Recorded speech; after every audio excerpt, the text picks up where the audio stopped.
Akepa, c'est le nom de ce village où notre conteur nous fait atterrir aujourd'hui. Histoire des histoires. Dans les commentaires, vous répondez histoire ou réalité. Le conteur raconte. Le royaume d'Akepa a connu beaucoup de rois, de princes, de reines et de princesses. Mais celui dont le nom fit le tour du monde fut Keba Fuleli l'Avare. Il succéda à son père Akoba Koba après la mort de ce dernier.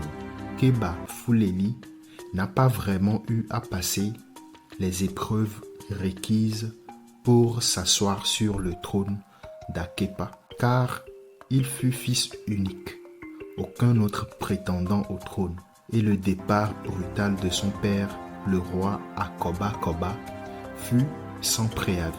Mais détrompez-vous, malgré son sale caractère d'avarisme, Keba, le nouveau roi d'Akepa, est le meilleur guerrier du royaume, le meilleur dresseur de léopards jusqu'à ce jour, très stratège et ambitieux. Les premiers mois de son règne furent paisibles, jusqu'à ce jour où une sécheresse sans précédent s'abattit sur le royaume et tous les royaumes environnants. Le roi Keba décida, malgré le refus de plusieurs de ses notables, l'augmentation des impôts sur les récoltes et le bétail des gens du royaume. Une des choses qui définit bien Keba, c'est son impartialité, disait-on. Ce roi pouvait prendre facilement des décisions qui auraient fait réfléchir d'autres pendant des jours et des nuits. C'est ainsi que le quotidien des gens d'Akepa devenu plus rude que d'habitude. C'est pendant le 7e mois de cette sécheresse qu'un drôle d'étranger fit son entrée à Akepa. Tout de suite, on pouvait deviner qu'il n'était pas du royaume.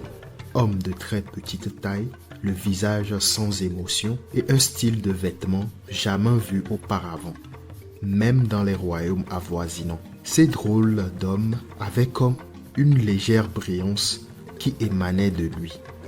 Vêtu d'une blouse avec des motifs fleuris, jamais vus auparavant, à son cou pendaient plein de joyaux, des perles, des colliers en or, en argent, le tout surplanté par un collier très étrange, représentant une tête d'un homme avec un grand sourire qui lui touchait jusqu'aux oreilles. Il avait une main dans l'autre manche, et vice-versa. Tout ce qui l'accompagnait était une gibecière en peau de mouton sûrement. Il est lent dans sa démarche et regardait tout autour de lui.